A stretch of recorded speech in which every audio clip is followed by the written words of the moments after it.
William Hill is rated A by SBR. Find out why by clicking on their logo.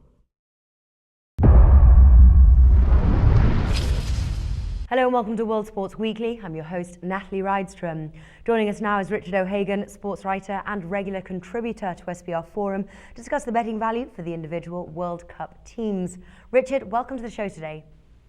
Hi Natalie, it's nice to see you again. Now, Australia have enjoyed good times recently in the sporting world. They're winning the Ashes and retaining the Rugby League World Cup. Australia, though, comes into Brazil 2014 as the lowest ranked side in the competition. Does this Australian success come to an end? I think it does, Natalie.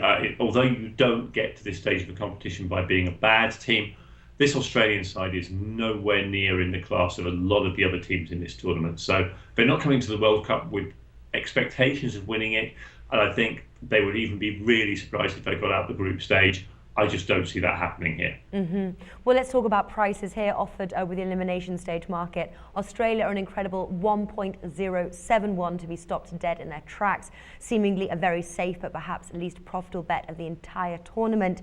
Now, how do bettors make money on this team? I think it's difficult, Natalie, with where Australia are concerned, because they're such rank outsiders for this tournament, and you're almost better off betting them on a game-by-game basis, maybe even betting in play with them.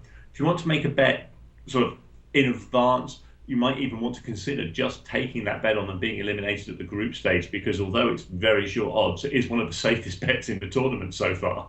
Okay then, very low odds though indeed. Now, how would you play the total group points market for Australia? To be honest, I would be betting them to score no points at all, which again, that's only around about 2.6, 2.65. But it still does get you a return on something that is almost inevitable. I really can't see them challenging any other teams in this Group B. Okay, so we're kind of saying here that maybe the betting them to eliminate is probably the best tip here, except there's obviously very little return for your money. But maybe betting Australia in play is probably the tip for betting Australia in the World Cup. Yeah, unless you want to go for something, again, in the top goal scorer market. I'd look perhaps to Brett Holman, who was the top goal scorer out in South Africa in 2010. He's around about 17s, or indeed even no Australian goal scorer at 7s. Okay, interesting there. That wraps things up for our Australia preview. Richard O'Hagan, thank you for joining us today. You're welcome, Natalie.